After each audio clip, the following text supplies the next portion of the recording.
കലത്തപ്പത്തിന്റെ രുചി എത്ര കഴിച്ചാലും മാറില്ല അല്ലേ? ആ പഴയകാല രുചിയോട് കൂടി കുക്കറിൽ ഇതാ സിമ്പിൾ ആയിട്ട് നമ്മൾ മലപ്പുറം സ്റ്റൈലൊന്ന് ആരോട് കൂടിയുള്ള ഈ ഒരു കലത്തപ്പം നമുക്ക് റെഡിയാക്കിയാലോ. അസ്സലാമു അലൈക്കും. എന്റെ പേര് ഷാഹിദ. ഐസസ് വേൾഡിന്റെ പുതിയ വീഡിയോയിലേക്ക് എല്ലാവർക്കും സ്വാഗതം. അപ്പൊ ഇതുപോലത്തെ സോഫ്റ്റ് ആയിട്ടുള്ള ഈ ഒരു കലത്തപ്പത്തിന്റെ റെസിപ്പി ഒന്ന് കണ്ടോക്കിയാലോ.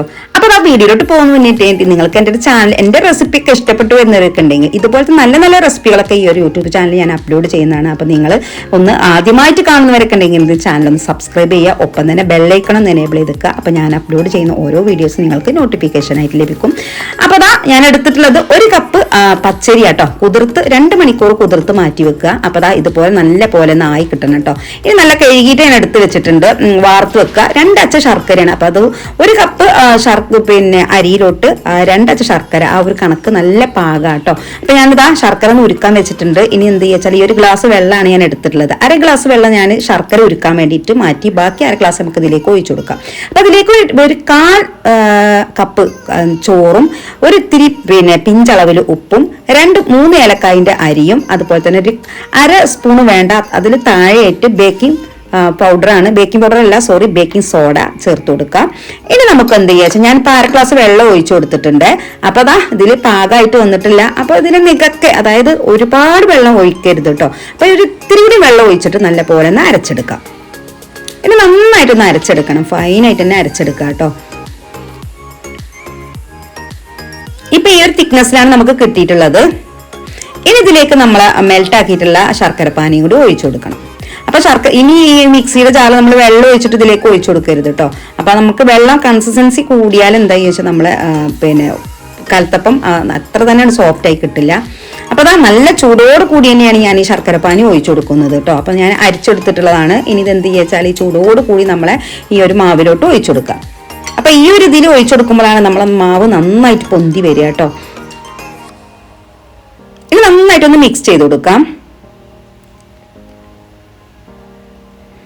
അപ്പൊ ഇതിലേക്ക് മൊത്തം ഞാൻ ഉപയോഗിച്ചിട്ടുള്ളത് 1.25 കപ്പ് വെള്ളം, അതായത് 1 ഗ്ലാസ് വെള്ളം, അതുപോലെ തന്നെ അതിൽ 2 സ്പൂൺ, ഏകദേശം 1.25 കപ്പ് വെള്ളത്തോടെ തന്നെയാണ് വേണ്ടത് കേട്ടോ. അപ്പൊ ഒരുപാട് ഈ ഒരു തിക്നെസ്സിൽ വേണം നമ്മൾ ചെയ്തെടുക്കാം. ഒരുപാട് വെള്ളം ലൂസായി പോയാൽ, നമ്മളെ ബാറ്ററി ലൂസായി പോയാൽ കലത്തപ്പം അത്ര തന്നെ അങ്ങോട്ട് പെർഫെക്റ്റ് ആകൂല.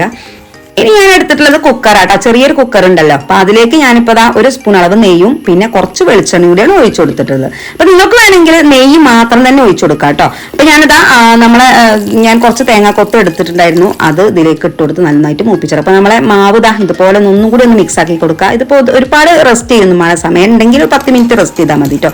നിങ്ങൾ ഉടനെ തന്നെ വെച്ച് കൊടുക്കാം, ഒരു കുഴപ്പമില്ല. ഇനി ഇതൊന്ന് ചെറുതായിട്ട് മൂത്ത് വരുന്ന ടൈമിൽ എന്ത് ചെയ്യാച്ചാൽ ഞാൻ കുറച്ച് ചെറിയുള്ളി അരിഞ്ഞിട്ടുണ്ടായിരുന്നു, അതും കൂടി ഇതിലേക്ക് ഇട്ട് കൊടുക്കുക. ഇതാ നമ്മളെ മാവ് അതിലേക്കാണ്ട് ഒഴിച്ചു കൊടുക്കുക കേട്ടോ. അപ്പൊ ഞാൻ കുറച്ച് ഇതിൻ്റെ ഒന്ന് എടുത്ത് വെച്ചിരുന്നു. അപ്പൊ ആ ഒരു തേങ്ങാക്കൊത്ത് മേലെ ഇട്ട് കൊടുത്തിട്ട് ഇനി എന്ത് ചെയ്യാച്ചാൽ കുക്കറിന്റെ ആ വെയിറ്റർ ഊരി വെക്കണം.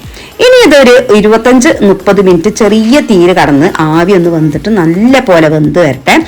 അപ്പൊ 30 മിനിറ്റ് 25 മിനിറ്റ് ആയിട്ടുണ്ട്. 25-30 മിനിറ്റിന്റെ ഉള്ളിൽ തന്നെ സെറ്റ് ആയിട്ട് വരും കേട്ടോ. അപ്പൊ ഒന്ന് കുത്തി നോക്കുക, ഒന്ന് വെന്തിട്ടുണ്ടോ ഇല്ലേ നോക്കാം. അപ്പൊ നന്നായിട്ട് അത്യാവശ്യം നല്ല പോലെ തന്നെ പൊന്തി വന്നിട്ടുണ്ട്. ഇനി നമ്മൾ ചൂടാറിയതിനു ശേഷം നമുക്ക് വേറൊരു പാത്രത്തിലോട്ട് മാറ്റാം. നമ്മൾ പഴയ കാലത്ത് കടകളിൽ നിന്നൊക്കെ കഴിച്ച അതേ ടേസ്റ്റ്, കാരണം ഈ ഒരു വക്ക് ഭാഗങ്ങളൊക്കെ മൊരിഞ്ഞിട്ടായിരിക്കും കേട്ടോ. അപ്പൊ ഇത് കരിഞ്ഞതല്ല, നല്ല പോലെ മൊരിഞ്ഞ് വന്നിട്ടുള്ളതാണ്. ഒരുപാട് നമ്മൾ ചെറിയ തീയിൽ വെക്കുമ്പോഴാണ് ഈ ഒരു മൊരിച്ചിലൊക്കെ വരിക. ഒരുപാട് തീ ഒരിക്കലും കൂട്ടി കൊടുക്കരുത്. തീ കൂട്ടി കൊടുത്താൽ നമ്മളെ കലത്തപ്പം ശരിയാവില്ല, വെന്തും വരില്ല കേട്ടോ. അപ്പൊ ആ കാര്യം ഒന്ന് ശ്രദ്ധിക്കുക.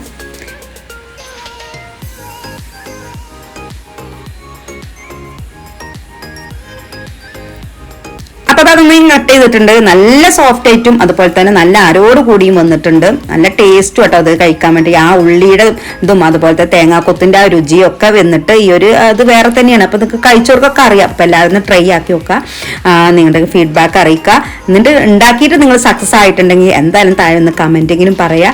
ഇൻഷാ അല്ലാഹ് നാളെ നല്ലൊരു വീഡിയോ ആയിട്ട് വരാം കേട്ടോ. അതുവരേക്കും take care and bye. Thank you. അസ്സലാമു അലൈക്കും.